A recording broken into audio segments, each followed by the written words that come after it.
When we're live. Hello, we're live. Hi. It's Tina and Nicole. We got off of our game of being consistent on our bi weekly show here.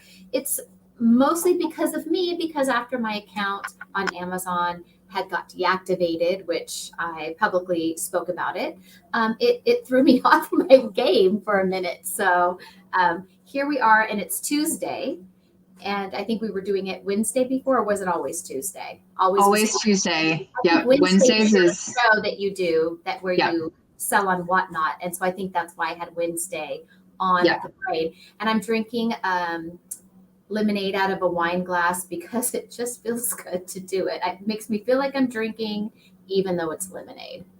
I have a boba tea and a Killian's glass. So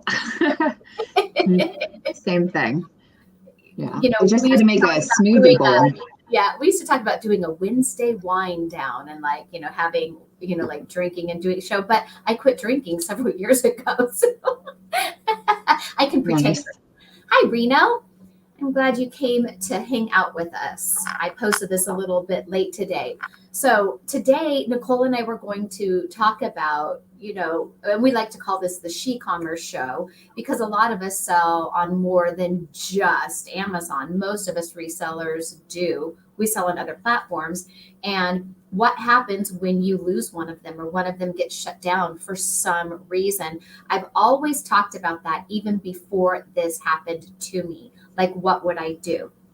And thankfully, I did have some other, revenue streams. However, Amazon was the big one, right?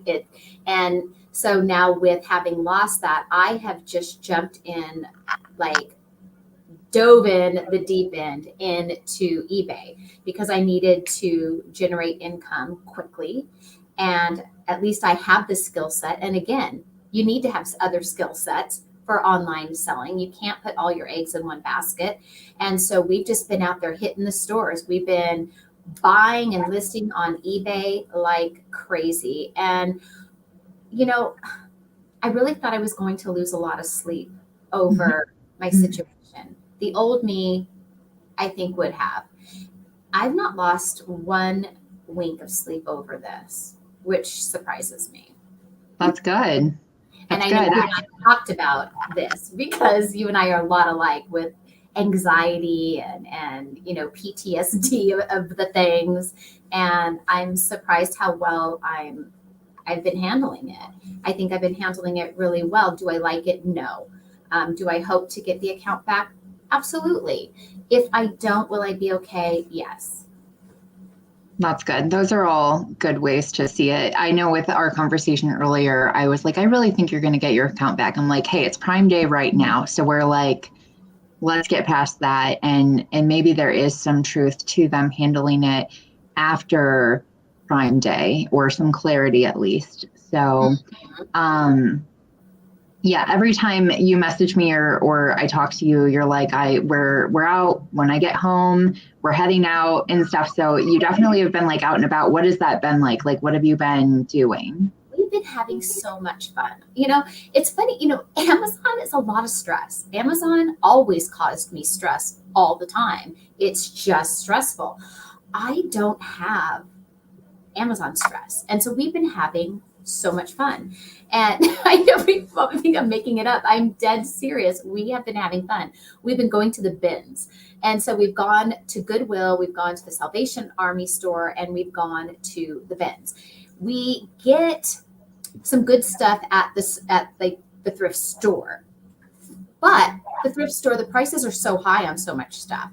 It's ridiculous. They're asking the same amount for it that it's going for in eBay, or their amount they're asking for it is lower than eBay, but not enough for you to profit on eBay for the going rate. And then there are definitely the good finds, that are they just mispriced it or they didn't know, whatever, right? So we find a handful of things there. But with the bins, your buy cost is so low because it's $1.79, $1.89, but it's under $2 a pound, right, per pound.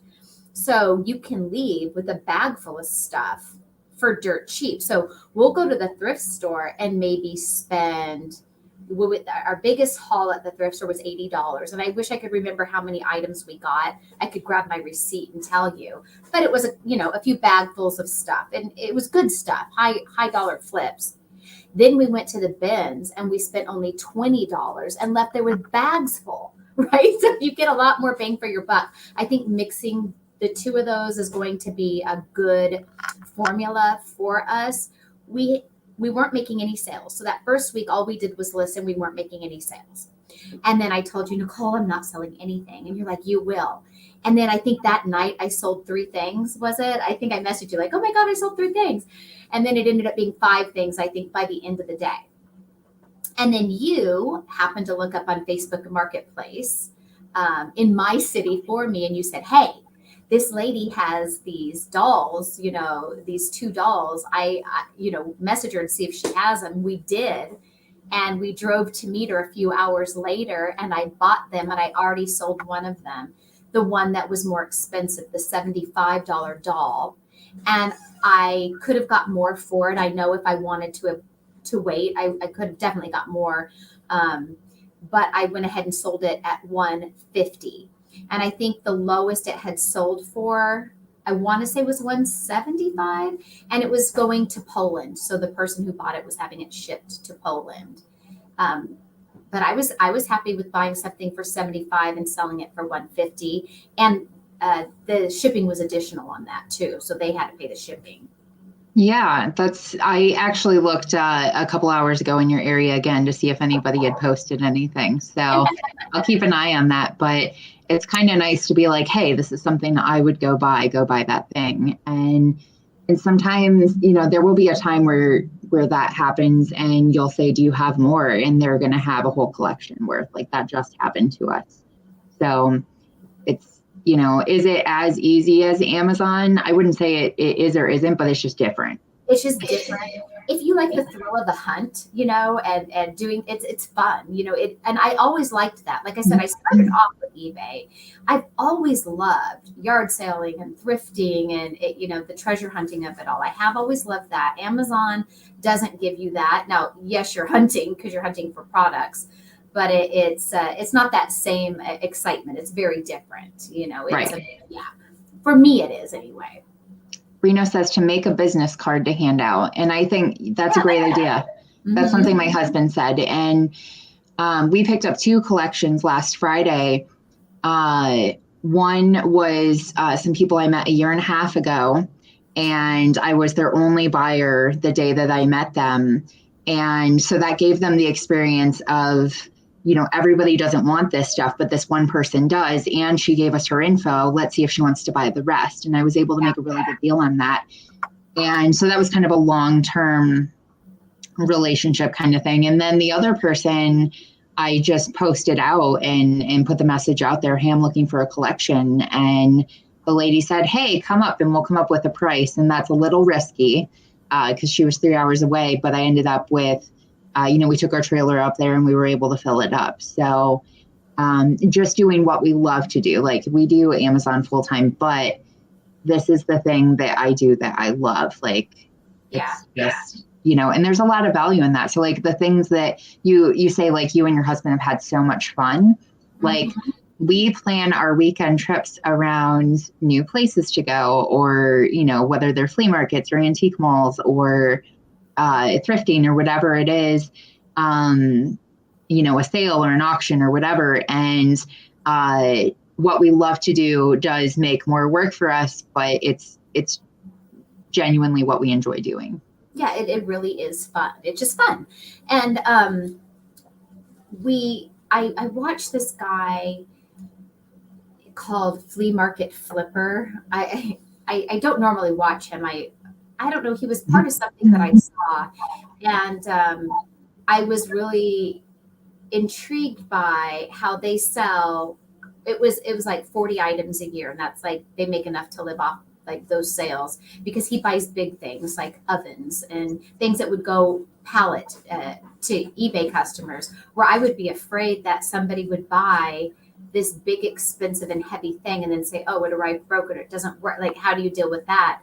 But I guess that business model works really well for people. So I do want to kind of check out some YouTube videos on shipping items such as that to an eBay customer. It does intrigue me a bit because I thought if you threw a couple of these really high dollar flips into the mix of your eBay, that could really be a game changer. Yeah, you just have a bigger return on an item. And that's really interesting. 40 items a year and it's enough to live off of?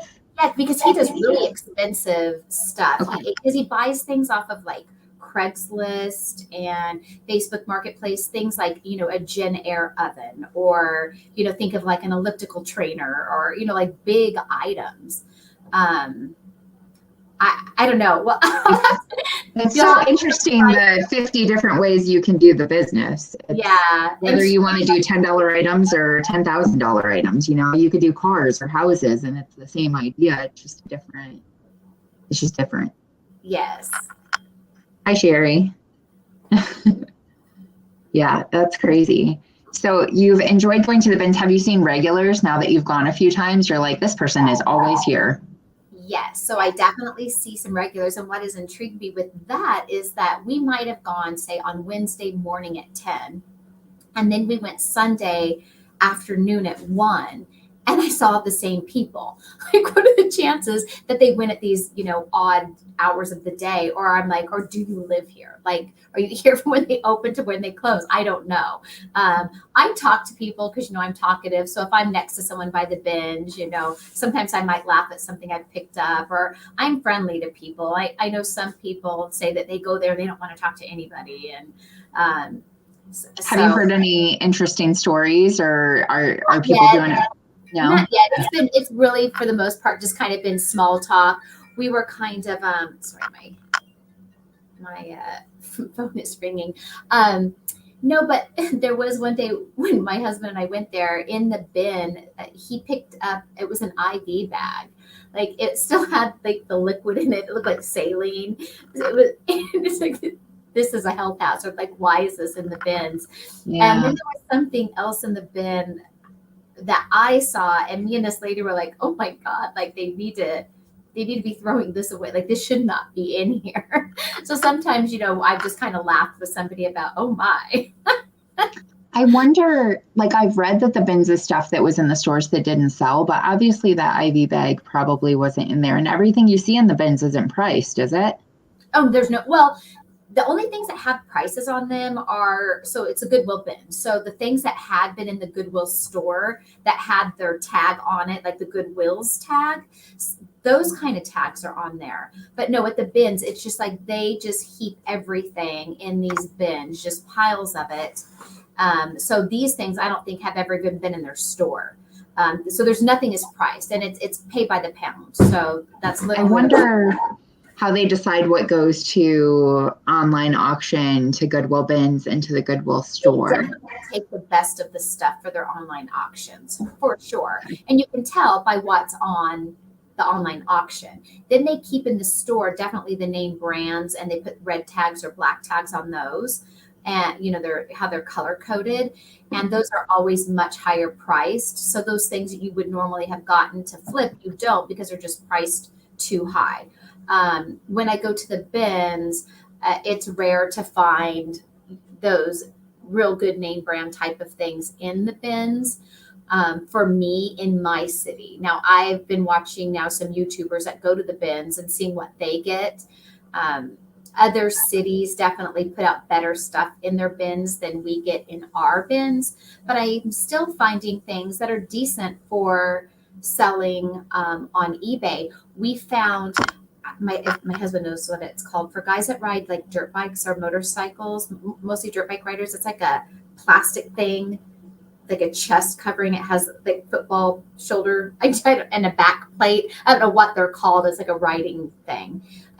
We bought one of those at the bins and sold it for like $100 several months back. And then we just found one this week. So he will get that cleaned up. And we bought that at the bins. I saw one guy collecting golf bags. One week we were in there, and I had never thought about that because there are big things in there. Like I bought for my son and his girlfriend a baby swing. It was a Graco swing, but the kind that goes like side by side on the little timer thing. It was in mint condition. You could tell whoever had owned it, their baby barely used it. It was just super clean. And I bought that for $8. And on Amazon, they were going for like 150. So they do put big things out too. And for a big item, they just charge you like a fee for it. So this guy was going around buying all these golf bags. And so later when I went home, I looked up golf bags on eBay. And I know that he had 2 Nike golf bags because I had saw the logo. And what drew my attention is he said, "Hey, I almost missed this one." He was telling to the person who was going to ring him up because he ran back and got another golf bag. And I saw that he had 5 total. And when I looked them up on eBay in used condition, they were going for roughly $99. At the bins, he probably paid $8 or less for each golf bag. So don't you know, now that we've been going back to the bins since that, I've now had my eye out for golf bags and I've not seen one. So that was probably a lucky day for him to have found 5. Yeah. Mm-hmm. Yeah, that's incredible. That's so interesting. And you mentioned the like baby swing, big things like that there, whatever. I haven't sold on Facebook Marketplace in forever, but I imagine stuff like that would do well on there. Good idea. So I have listed a few things on Facebook Marketplace because, and this is why I love having friends in the reseller community. A lot of people are quiet or talk in Facebook, but they don't end up like making friends with other resellers. I made friends with you because of you. I bought a doll for $75 and sold it for $150. That would have never happened if you weren't my reseller friend and said, "Hey, I saw this. You might want to go get this." Well, I have another reseller friends, Nate and Elizabeth. Nate all the time is in our Friday morning chats. And his wife, they live here in my city. And so they call, they'll call me once in a while. And she calls me and she's like, "Hey," because they just have a heart for what I'm going through. And they too at one time had lost their account. And so it's like, these other reseller friends, they relate to you. They understand, they've been in your shoes, or, they're your friends, they're people, right? Like and I'm so grateful for that. So they call me and they say, "Hey, you should get this cross lister." And it's not list perfectly, which I know is the popular one. It's called Flip. I want to say it is FLYP. It's free for the first 100 days. And you can cross-list your stuff just like with List Perfectly onto Etsy, onto Facebook Marketplace, onto Mercari, all the things. And so I got that hooked up and I've started now cross-posting using that. So that's going to be a big time saver. And now I'm cross-posting my items. Again, reseller friend. And then they heard of a new thrifting place here in my city. And I guess it's not been open for very long. I went there. It was like a honey hole. And so I told him, I said, "I don't know how much you want to spread this word." I'm like, because eventually word is going to get out. We may want to just take advantage of how great it is for now. So I'm definitely not going to mention it on YouTube for any local friends that watch, because I'm keeping this secret to myself to load up there as much as I can, until word gets out about that place. But, Nate and Elizabeth, they called me up and told me about this place. And I'm going to go back on there Thursday morning, and I think they're going to come with. So, it's been great. And Reno here in the chat, he's a good reseller friend. He reaches out to me often, asking how things are going, giving me suggestions, ideas. "Hey, watch this YouTuber. They live in your city." Having other reseller friends is great. Yeah, I think I see the value in that so much more now. And I think you sense that, like, when you don't have that, you're like, "Oh, I'm missing something. How do these people have friends? And I don't have any reseller friends." And yeah, so between everybody, just like what you're learning is incredible. Like if you go with your friends to that, honey hole thrift store, what they're looking at. Vice versa, right? You always Right. can learn from each other. I think some people are afraid of, "Oh, well, if I tell them, then they're going to steal my idea. And then, where I'm making money, I'm not going to make it anymore because now they know it." And there's, I guess, some level of truth in that. But anything I've ever shared with people or has been shared with me has only helped grow me and them. It's not been the, "Oh, now I'm, stealing all of your ideas." And I don't know. I think people should be less afraid to have reseller friends. I've had reseller friends in my city here, and during Q4, I was buying these squishmallows from Target. It was a big, like a Bigfoot one. I'm trying to remember his name. He was a little blue one. And I would just walk in Targets and the end cap would be full of them. And I would list them and they were selling the same day. Benny Bigfoot, I think was his name. They were selling like hotcakes. Well, I know Nate and Elizabeth, the ones I've mentioned here in town, they live on the opposite side of the city as me. I'm not going to go over to their Targets. Now I could have, but I was going to stick to my side of town. I wanted to share in the wealth, and I told them about this squishmallow. I said, "Hey," I said, I'll stick to this side of the city. If you want to hit that side of the city, I might go to every Target over there and clean them up, And then Right. when they're on the phone with you, they're going to be like, "Oh, well, our Walmart's had whatever toy, Right. To try to hit up all your stores on your side of town, right? The city is big enough that we could do that." Yeah, there's that. And then to everybody, and like what motivates you and what you're into is different. And, Reno sent me once, he was like, "This sale, if you happen to drive by this store, is happening." And I was never driving by that store. Right. But if something, yeah. right. But if something happened and I needed to, then I had that information. Yeah, and even just, part of the reason that we grew our eBay business, or at least my reason for it, was if something happens with Amazon, could I make enough on eBay? And we had this conversation and you asked me, and I said, I don't know that I would actually be able to do what I do. Like, obviously it would be a loss regardless of losing my, if I were to lose my Amazon business. But I grew it in such a way, and I took the things I learned from selling on Amazon, the replen model, and took that over to eBay. And like I just said to you, I had somebody place an order of 25 items, the same brand, because that's what I'm selling. Like, I have a store full of that now. So somebody can come in and just shop my store for that item and get 25 of those. And have a great selection of that stuff. But taking, the replen model from Amazon and applying it to eBay, I would have never thought to do that before when I was on eBay. I was just kind of all over the place. Right. Whatever was profitable, basically, which is fine too. That's a fine way to do it. Yeah. I will say that with eBay, which was always why I liked Amazon, is that eBay, it's like you get one of this, one of that, you might get 3 of these, right? But it's different stuff that sells well on eBay compared to Amazon. And maybe a lot of these things are vintage or used. Now you can sell some used things on Amazon, but are they going to sell with the same speed and profit as it does eBay? Likewise, on Amazon, I was selling all brand new things. And I have listed many of those on eBay and they don't move. I have sold 3 or 4 of my Amazon items that I have here at the house on eBay in the last 2 weeks. Some of these items are items I sold on Amazon daily. In fact, one of my items on Amazon, people would buy them in multiples. They would buy 2 or 6 of the same thing. I have that listed on eBay and I've not sold any, right? So different things sell on different platforms. That is something that I learned over the years. I didn't just now learn that, right? And Wendy hops in. Darn, I missed the talk. I'll have to start over. We've just been on 20 minutes. Yeah, not super long. We're talking eBay. We're talking all other selling platforms, really, and things we can do. Yeah. So Wendy, a lot has changed since we had our last show. I don't know if you watched our last show, but to catch you up,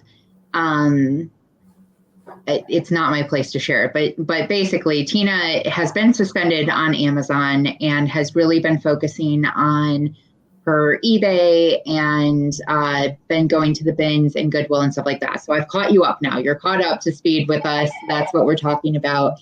And I mentioned John pulls the rug from under you.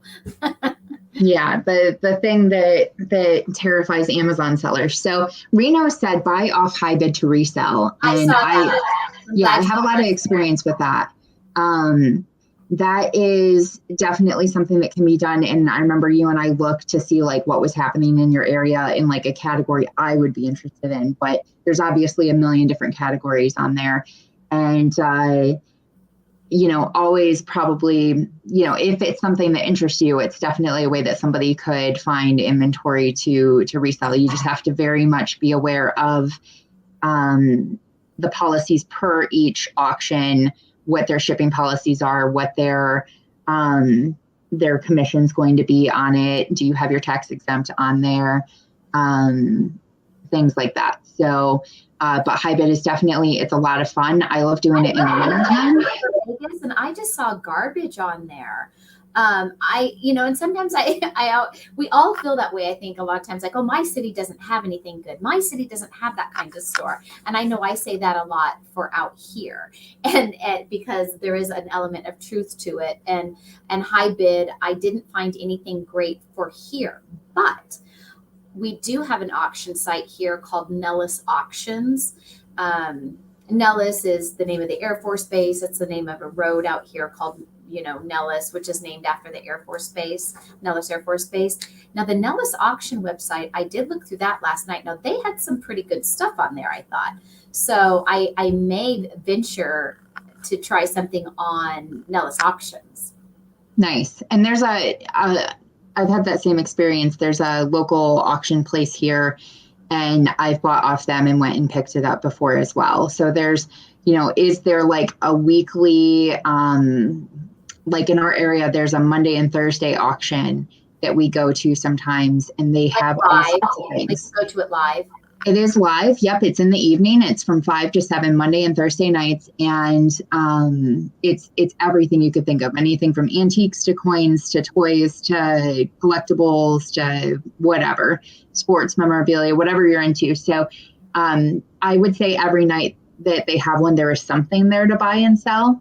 One time we got a Michael Jordan Jumpman card, which is a big deal for anybody who's into cards.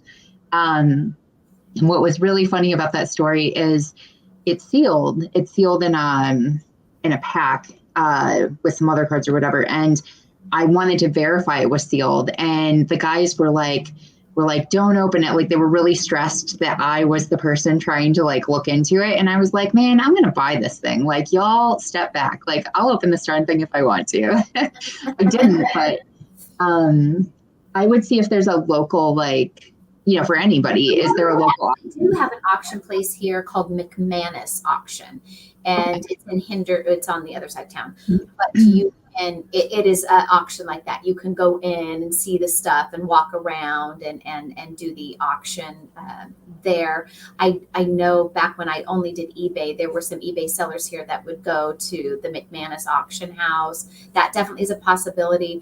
I mean, there's so many ways to find inventory, shopping on Facebook Marketplace, shopping on Mercari to flip back on eBay. Now the cross posting of the things. If I don't get my Amazon account back, like let's say worst case scenario, we can't win these appeals and I don't get it back at all, I will be pulling all of my inventory and I may be selling it on an auction site. So I'm trying to think of the best auction site that I could liquidate my inventory, because my inventory is not the kind of inventory that's going to sell on eBay fast enough to recoup the money. So I would have to do big auctions of it on, say, an auction site. Yeah, Reno said he's trying to sell on high bid, so maybe that's an option. And then he also mentioned that he has auctions near him where he drops off things to sell. And that actually is that Monday and Thursday night auction. We do the same thing. When we moved into our house, they left a bunch of stuff in the barn, a bunch of tools and things that we didn't need. We took all that to the auction house. And then when you're buying things, if we buy a lot of things online or something, like a whole lot of things, I may only want a couple things in there. Yeah. So the rest of it goes into the pile to the local auction house. Goes for whatever it goes for. But that's just another revenue stream as well. So you'll buy stuff at the auction knowing like I want the 3 things out of the 20 things I'm going to get in this lot. I'm going to keep the 3 things. The 20 things I'm going to put in a box to collect, and then I'm going to drop it off at the auction place. So it's kind of like you're re-auctioning off stuff that you've got at the auction to cherry pick. That's really smart. That's really smart. Yeah. And then like when we go garage selling, there was one day, like a couple months ago where like the first 3 we went to had some like free workout equipment. And I was like, babe, we should take this to the auction. And he's like, we don't have the room in the car right now, Nicole, but, I will find the room. Yeah, right. But I was like, look, like we could have a whole gym for free, you know? And he's like, we don't need a whole gym for free. But like, those are all things too, you know, if you like, well, I remember when we first started on eBay, our town has like a spring and fall cleanup. And one day I got a box of records off the side of the road and listed those on eBay, and just, yeah, it's just experience, you know? And see, that's what I like about going to the bins right now, is that because I'm getting stuff so cheap and I'm experimenting with some different brands, like, hey, let's try this out. Sometimes I pick up something that, like, I don't know this brand, but I like the look of this top. So it's only $1.79 a pound. This top isn't even a pound. I'm just going to buy it, because then you may find that, hey, it sold. If it didn't sell, I'm still going to recoup. Like I said yesterday, when we went to the bins and we spent $40, we got 2 pairs of shoes that I'll make the $40 back on eBay. Just 2 items out of that whole thing. So everything else that was an experiment, or actually I bought it because we searched it and know it's going to sell.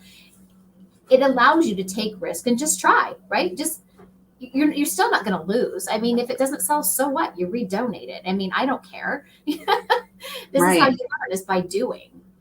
Right. Have you looked at purchasing things on Whatnot for resale?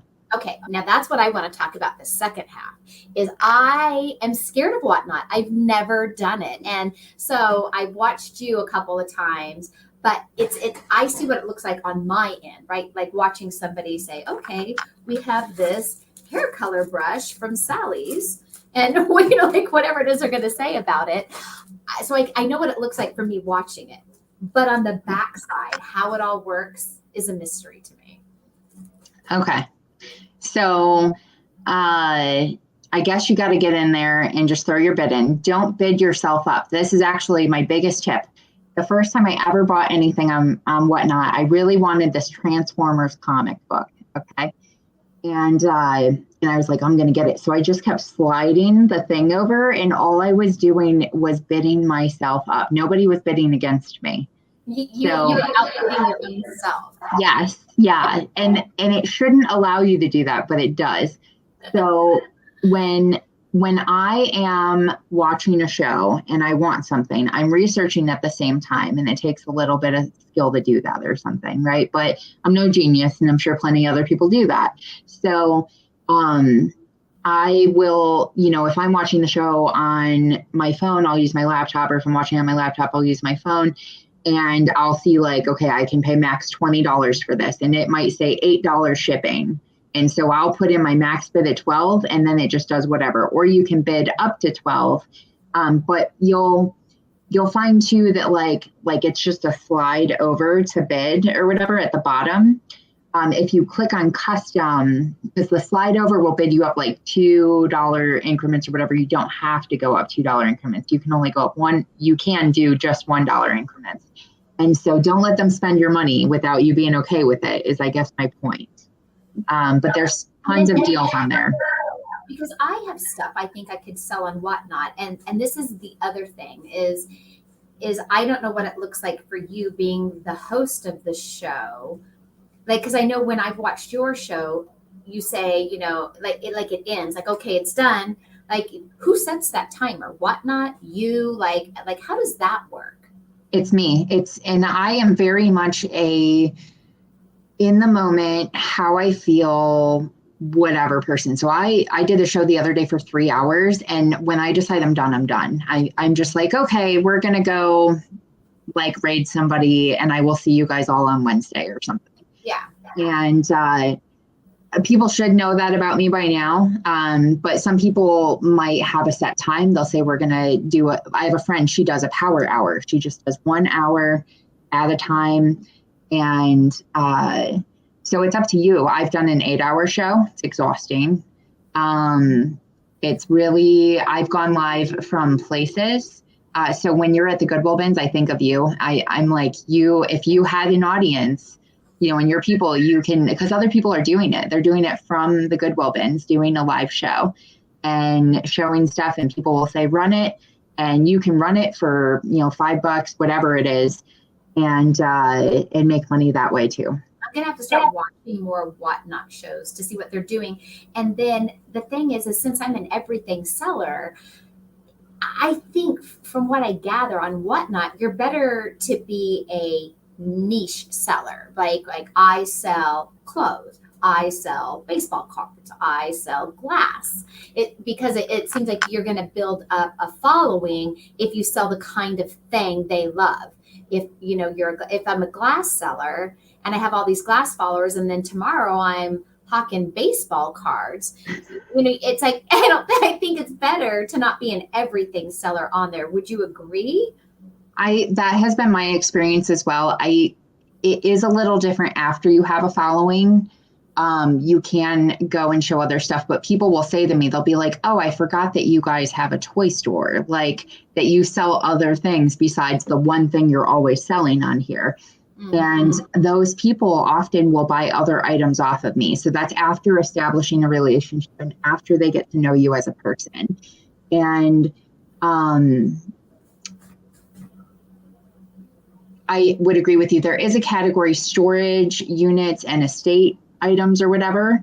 So people know it's not eclectic things. And see, and for Amazon sellers, I suppose if you're a replen Amazon seller, you could try your kind of inventory on Whatnot and see if it's something that could do good on Whatnot as well as Amazon. For eBay, I do everything. My favorite section of the store at like thrift stores is the hard goods. I like looking over at glass and beauty and VCRs, right? Like, all that hard good. Going through clothes is tough for me. But digging through clothes in the bins, I find more fun than doing the racks at the store where it's nice, neat, and organized. I think because in the bins, I know how cheap it is, right? At the store, it's like, oh, this is great. Oh, it's a reg tag, $14.99, right? Where at the bins, it's like, hey, this is cheap, right? So I guess I don't mind the clothes in that way. So it is funny, isn't it? Like how we like to source. So if I was to do Whatnot, I do have here at my house, when you spoke about getting that Michael Jordan card, we sold thousands and thousands of dollars worth of cards during COVID because I ended up getting a lot of them from this estate sale. Most all of the good ones and the best of the things are sold and gone, but I still have a lot of cards left, and not all of them are bad. I mean, I do have a whole stack of Michael Jordan cards. I just don't think that they're worth as much as like the holy grail of the Michael Jordan cards. We could have a few Kobe Bryants. We have this complete set. And the thing is, I know nothing about cards. Looking them up is exhausting to me because I could care less. I don't like sports. I don't like the cards. People want to know about the grading of the card. Of course, none of these are like that PSA grading. I just don't care. I don't care. And so many times I've thought about donating these cards to be done with them, but I know that there's some money sitting there. So I do want to sell them eventually. Just looking at them makes me tired. So I thought about doing a Whatnot and just holding up the cards and seeing how many I can sell and be done with it. But I don't want to be turned into a sport card channel. Do you call them channels on Whatnot? What do you call it? Oh yeah, I don't know. I call it like the community or the group or something. So I wouldn't want people to get all excited and subscribe to me thinking I'm going to be like this a knowledgeable girl card seller. What I'd want to sell on there, I guess, if I kept sourcing bins, it would have to be these used clothes. Is that the biggest thing is, are you going to love selling that? Like, have you been listing that stuff and are you happy listing it? Yeah, I'm fine listing it. Okay. Yeah, but I mean, I like clothes. When I go to the bins, things accidentally on purpose fall in there for me because I'm like, oh, this is cute, right? Because I've always liked clothes. Like, what girl doesn't? And There, it's what I like. And what I've been noticing now that I'm going to the bins, digging through clothes, one brand of clothes has been my favorite, and it's not expensive. And I found out, I guess it's from Target. It's called A New Day. I guess it's a yeah. Target line. And I keep grabbing all these or a new day clothing for myself. And it's like, I like to think I have more expensive taste than that, but they're super cute and they're quality, they're well made, and they're from Target. Yeah. Yeah. What about like vintage clothes? Do you find vintage clothes at the bins? I do know that there are vintage clothes there. I do have a vintage dress that we found and I listed. There are two very popular YouTubers here in my city, and they're Katie and Vicky are their names. And I think that's even the name of their show, Katie and Vicky. They're a married couple of these ladies. And Victoria, she loves vintage clothes. That's like her holy grail of income and money. She's very knowledgeable in them. And I love to watch their YouTube show because they're very knowledgeable. And then Katie, she mostly sells men's clothing. That's her niche. And she loves like the men's t-shirts, and that's her specialty. But the two of them together are knowledgeable in different kind of clothes. I do know that Vicky finds vintage clothes at the bins, not always.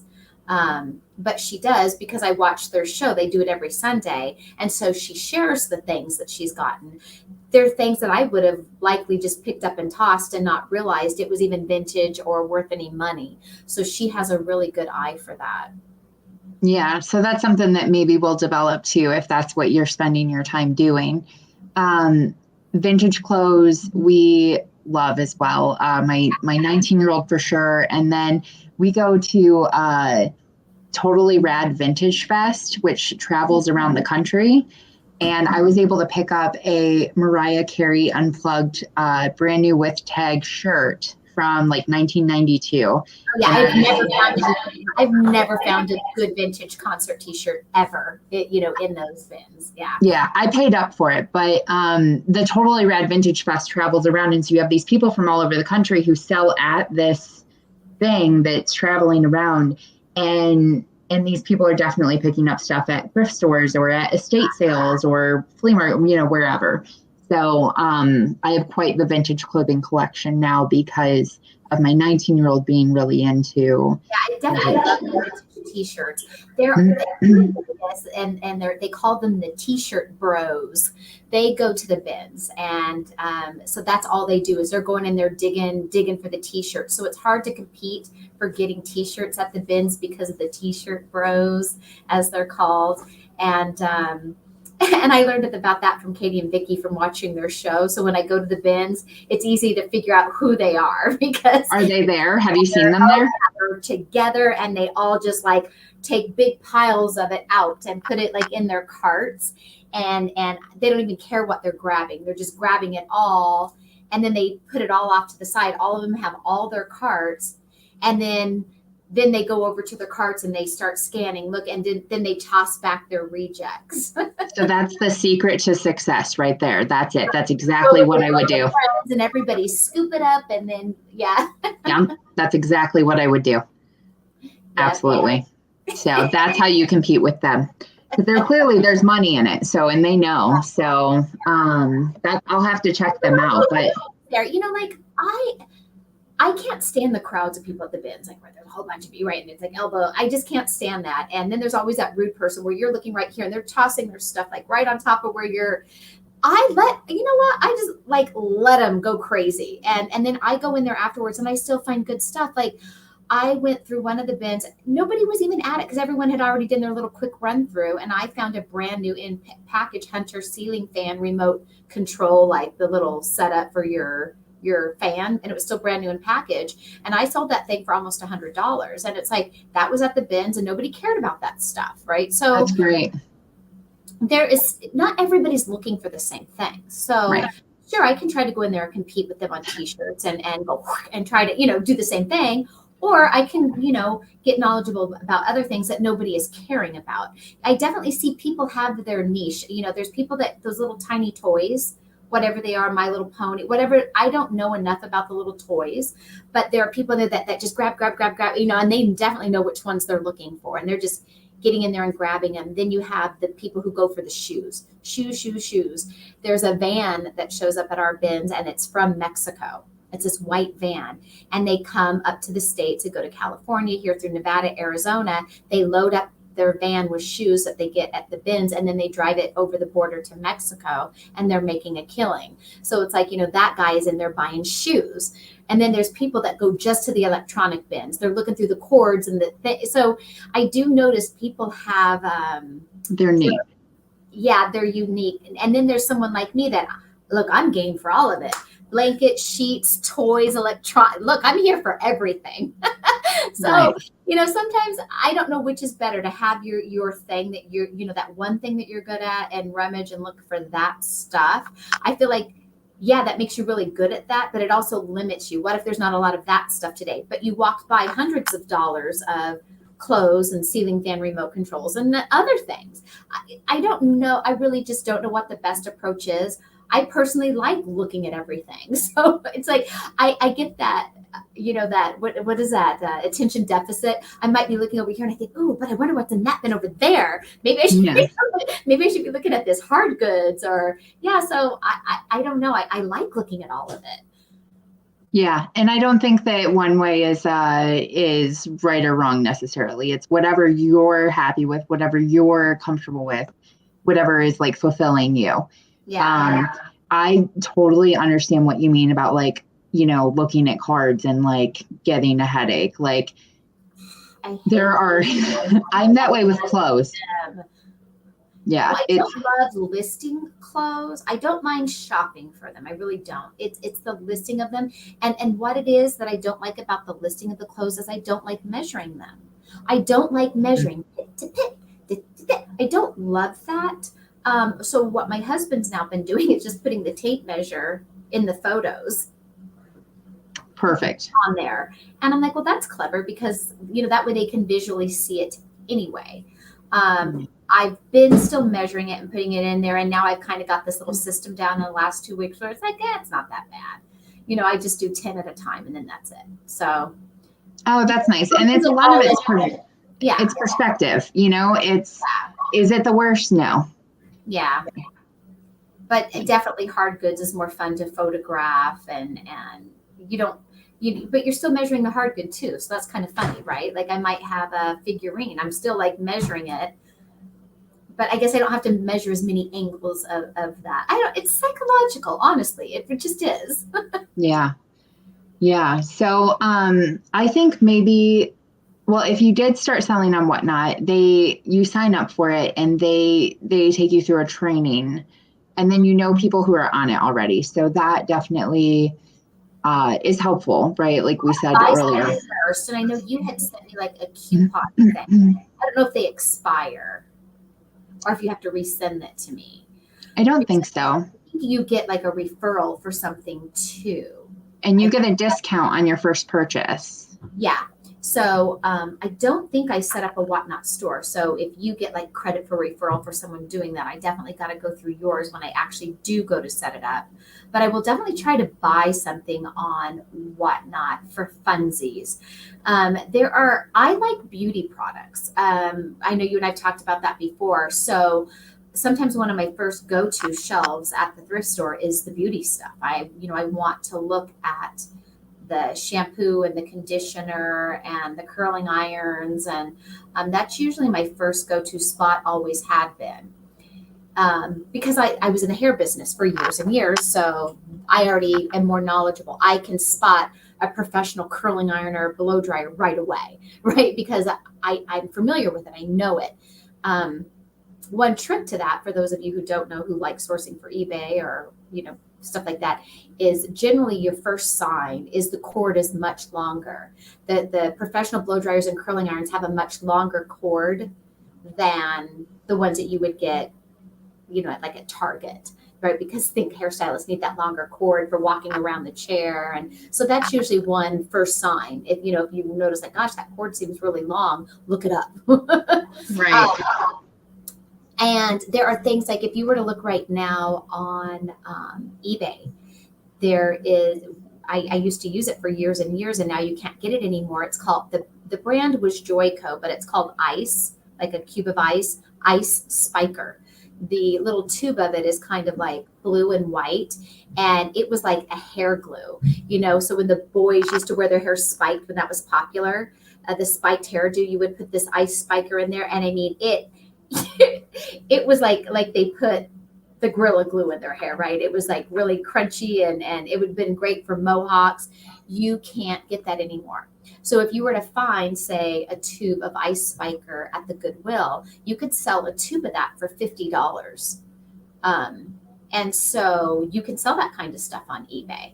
And I love that. I love the beauty items. Now, I actually recently was looking for Ice Spiker when we talked about me doing that. So I looked on Facebook Marketplace, I looked on Mercari, and everybody is aware that it's going for big dollars. So I was not finding it anywhere discounted. So I've been trying to think of things like that, of like, what is something I could maybe find Facebook Marketplace, beauty product that I know is going for good money.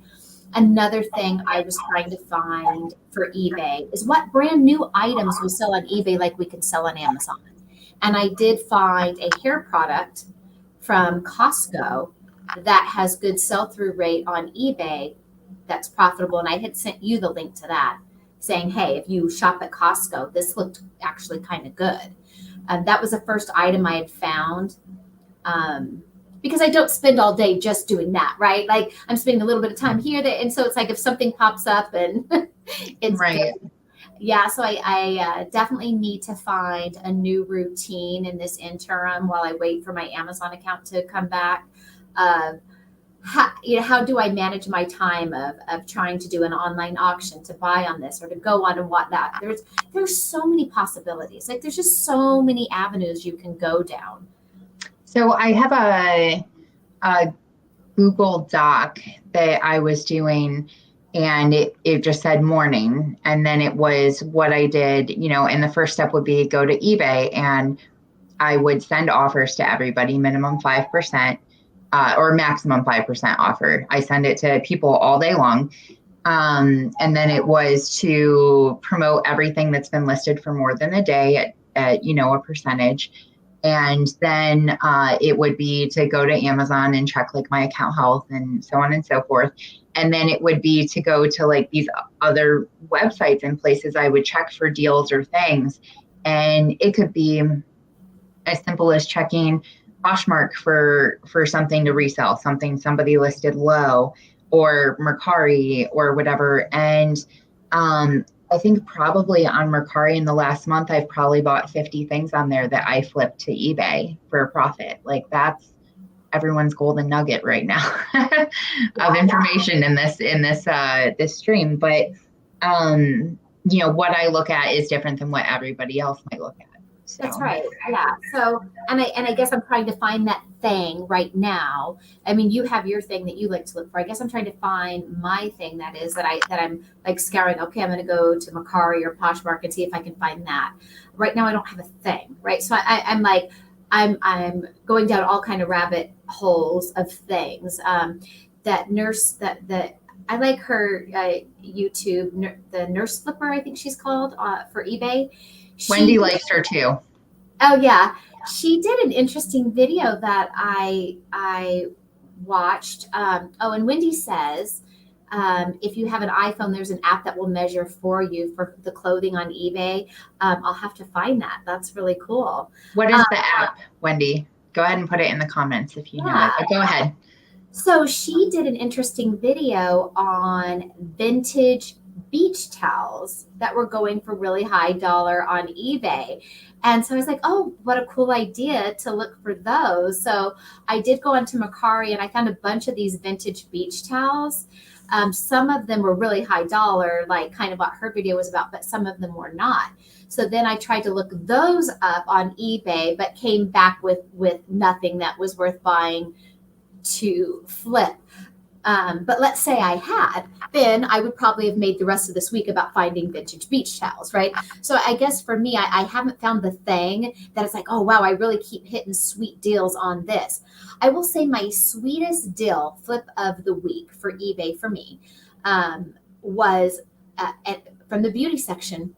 It was a men's Gillette razor, a single razor, still in the plastic, like as if it came from Walgreens, right? Like brand new. Apparently it was from the 80s because, as I'm finding it and listing it, it was 1980 something Gillette razor. It came with 2 blades.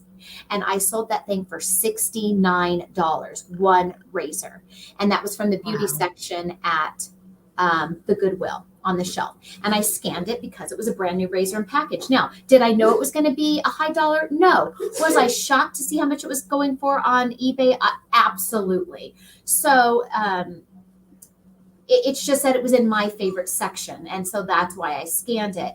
Now, would I be able to go on Mercari and find a whole bunch of these 1980 brand new Gillette razors? I doubt it, right? Like, but that would be a thing, right? Like, so, that would be a thing that I would look like, okay, how can I get a whole bunch more of these? Right. Yep. That's exactly it. And it's, who knows, but I know there are a couple people we follow where like that we'll talk about like new old stock stuff or whatever. Like it's great to look through those and see if that would be a lot of fun for you and I to do. We could just like look for new old stock stuff or something. I did want to tell you mentioned the vintage beach towels.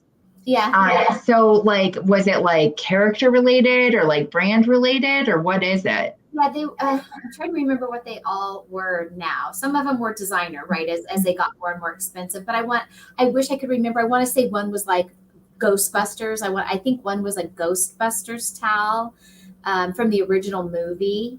One what I'm trying to remember because it was a few days ago I've looked up a billion things since then. So there's a lot of information in here.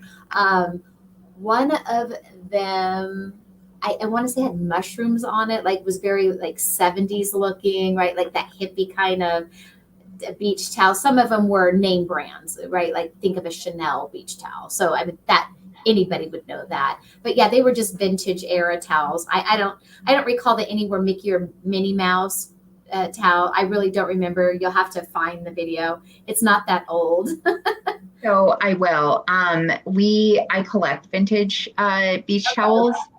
And I just said to my husband, Shannon, yesterday, I go, do we have any nice towels for the people that are staying with us this week? And he goes, no, all I can find are 80s like kids towels around here. He's like, we got Mickey, we got Care Bears, we got My Little Pony. We have nothing for these adults that are staying. So. The quality of things was better. When I think of my clothes or when we find these vintage clothes, look, they're still around and they're still, you can still wash them and wear that they lasted. I don't think they make clothes as well now either. Yeah, they're a little rough on my body, but I have a Kool-Aid one, like the Kool-Aid man's on it, and I wore that shirt before when we've been on video. Reno said yeah. Okay. Nice. We'll see what. Yeah. Very cool. Okay, he sent me the app. So I guess Reno has it already. Okay, it looks like a tape measure. It looks like it's just called Measure. I'm going to try to hold it in case anybody is interested. Is that zooming in okay? Measure. Yeah, I see it. Okay, very cool. So if anybody is interested in that, cool. Thanks for that. Look, it's Tips with Tina and Reno and Wendy. I know if I don't get Amazon back, I'm gonna have to rename my thing. Look, I've already just made it Tina. I'm just Tina now. Well, no, you have tips still. You would be like, do this, don't do this, don't, I will say though, what got me suspended on Amazon, it's exactly what I would still tell people to do, exactly how I did it.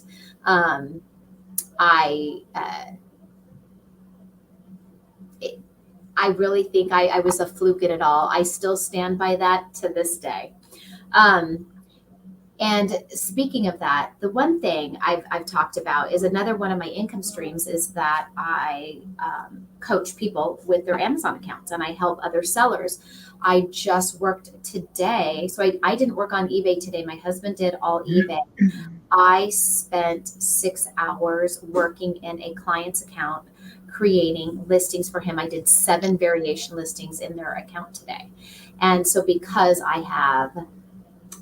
through user permissions, you can get into other people's accounts. I have a few people that pay me to create their listings for them. Now, these are brand names. I work for the brand themselves. And, they have their UPC codes, all the things. It's not like I'm doing bundle listings for them. But yes, I spent all those hours creating their listings and I made a day's wage doing that today, right? So if Amazon were to like shut the door forever and ever, I'm assuming that I wouldn't be able to have access to get into people's accounts anymore. And that would really hurt because that is definitely a big chunk of my income is that. So, yeah, that would hurt. That would hurt. I would really, really have to amp up eBay a lot there. How do we verify that? Like, is there someone we can ask if that's the case? No, I don't know. We'll find out. We will find out, and I will always keep everyone posted. The one thing about me versus maybe some of the others out there is I'm always going to tell you how it is, what I'm really doing, because, if any of you ever find yourself in my position at any point in your journey, I want you to remember the things, what worked for me, what isn't working for me. I'm always really here to help and to serve. As much as, I enjoy the knowledge I gain from others, I also like being very transparent. How long did it take for them to deny your appeal? Was it quick? Yes. So far, anything. So, I'm in the secret group of other suspended sellers. So far, anybody submitting their appeals in less than 5 minutes, they're denying them. So nobody can even be reading them. It was within 5 minutes they said that to you? Yeah, everybody's has been like, somebody else in the group submitted their appeal and it was less than 5 clock minutes later, their appeal was denied. So they're not reading them right now at all. And the people in this group have been calling into the account help daily, asking about the appeals. Do you have any case notes, things like that? And they are getting different answers every day. Every rep is giving you a different answer. So, one might say you violated, doing variation listings, you violated the bundle policy, or all you have to do is fix the listing and that should be fine. They're given different answers every day. They're saying, oh, to do your appeal, all you need is your letters of authorization. The other one is saying, no, it doesn't matter. All you need is your invoices, to the same person that they're giving you. It's a crapshoot of what they tell you. I happen to have wholesale accounts with all of my suppliers. I have wholesale invoices from all of my suppliers. I have letters of authorizations from my suppliers. And so with approval to list these things as a bundle, and not all of my listings are bundles. The majority of my listings really weren't bundles. I still had bundles, but a lot of mine were really just kind of like these single standalones, but a lot of them were variations, but not all of them were variations. So it's just bizarre. I truly wish I could say it was this and don't do this, or this is why it happened. I was living on the edge. I'd bending the rules a bit. I wish I could say that was why, but it wasn't. It isn't. I have no words. I think you'll get back, and I think they're just being as difficult as they always are. When I tell people I have not called into Amazon in years, like I am not willing to spend the time. Like I am better off going to a community. I just do the cases. Even with this appeal, I've never once called in. I just use the case log. Yeah, I just mean in the sense of like the lack of support. Like there, I am better off going to, like I reached out to you and I said, how do I do this thing, and stuff. I'm better off reaching out to people in a community or other people selling on there than I am, we're taking the general temperature of something as opposed to whatever some random person's going to say on the phone. Like Yeah, it's and like you incredible said, to people me. that are in this like, group that their accounts got suspended, they did exactly what the Amazon rep told them to do. And and one person in particular, they had a listing flagged. They were not suspended. They called into account health 2 months prior to their suspension to fix the issue. Account health told them what to do, how to do it. The listing was reactivated, all was fine. For them only to be suspended for doing what Amazon account health told them. Now, we all already know that Amazon support is not good support at all, and you're always going to get a different answer. But when the employee who represents a company is given a certain title and a job, and they do that task, and you're the seller relying on the company giving you the right information, and when you follow that and then you're punished for it, it's just insanity. It is. It's pure insanity. It's, I, Wendy will say this, but I was like, don't, it's crazy. I told you it would be great and wonderful to sell on Amazon. Like, don't do it. Like, it's so stressful. It's not, because there's no one to talk to when something goes wrong. You should, yeah. And it's so unfortunate and just what a nightmare. Just, And but I love that you they guys. so make so much money. They really should have so much better customer support for sellers. It's really shameful how bad their customer support is, and every Amazon YouTuber out there says the same thing. There's nobody that says what great customer support Amazon has for its sellers. I had a gentleman today in a frantic, and I feel bad for him. I know what he did was wrong, but he didn't completely understand that, despite a lot of YouTubers warning people not to do this. Not everybody has watched every YouTube channel or out there, or watched every single episode of any YouTuber's show. None of us have. So I mean, people are going to misinformation, and there's no reason to beat them up because they didn't know. At one time I didn't know, you didn't know, but this guy, he broke a cardinal rule, and it's just like, I had pain for him.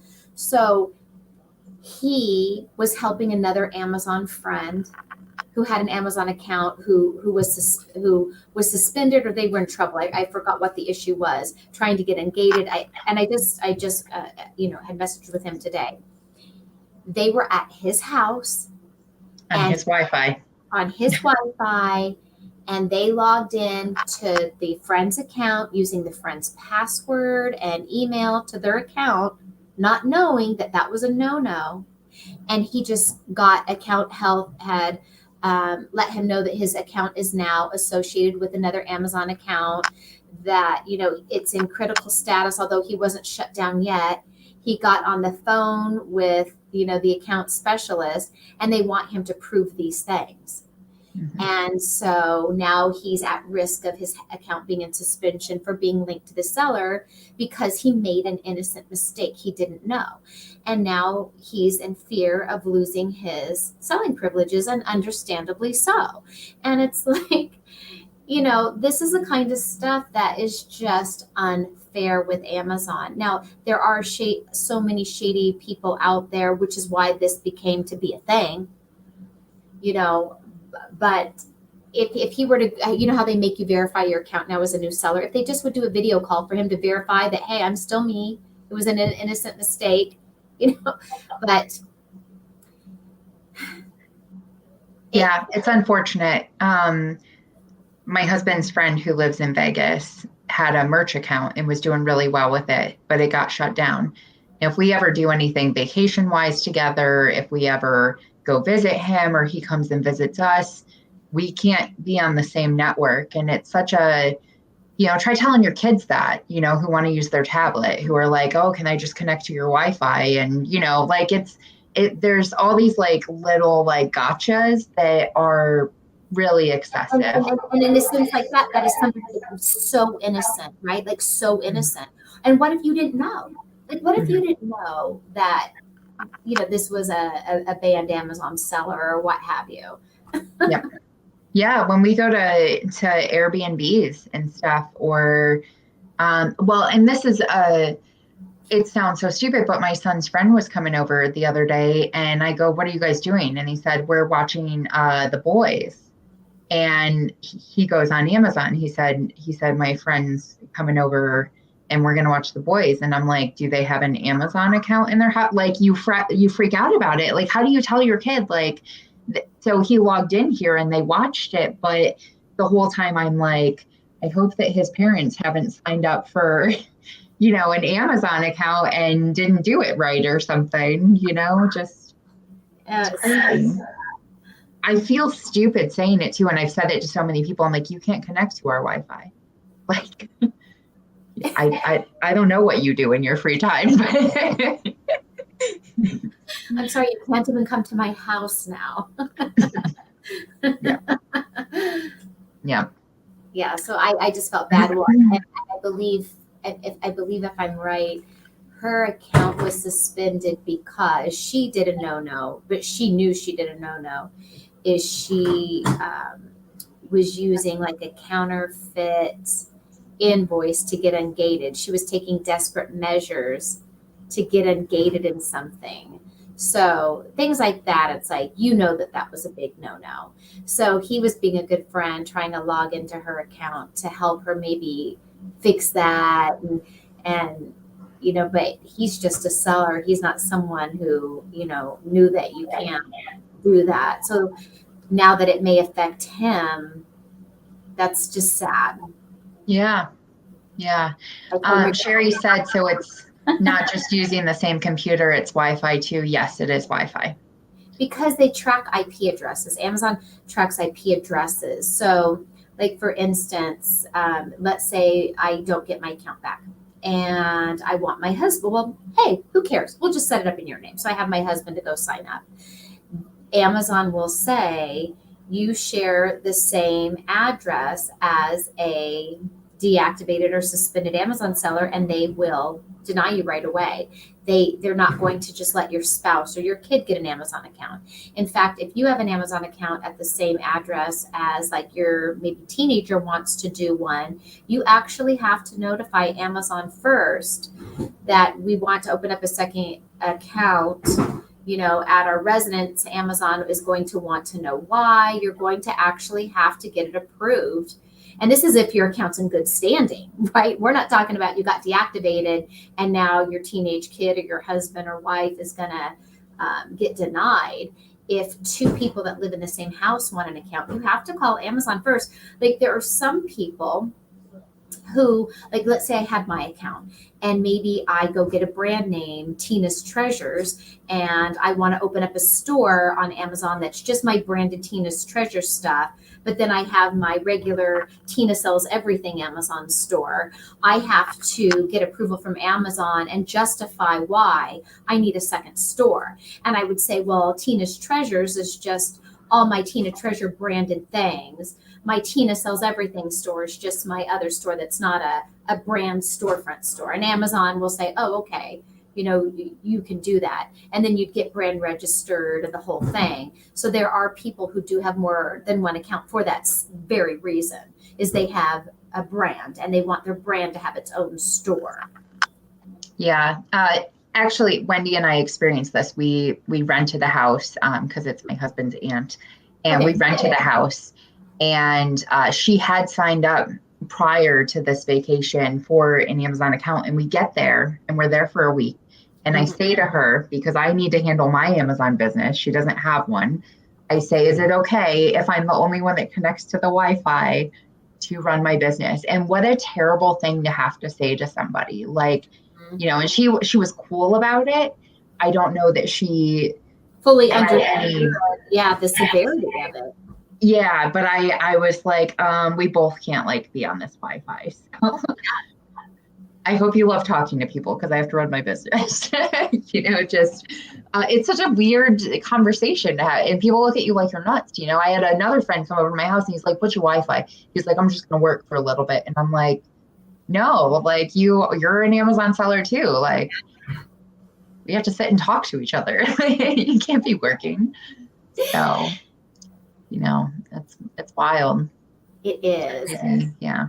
All right. Well, we've gone over our hour, you guys. So we will be back here in 2 weeks because we do this every other week. So I hope you guys will join us and come back again. And thanks for hanging out with us today. For those of you that were here, we enjoyed Bye. it.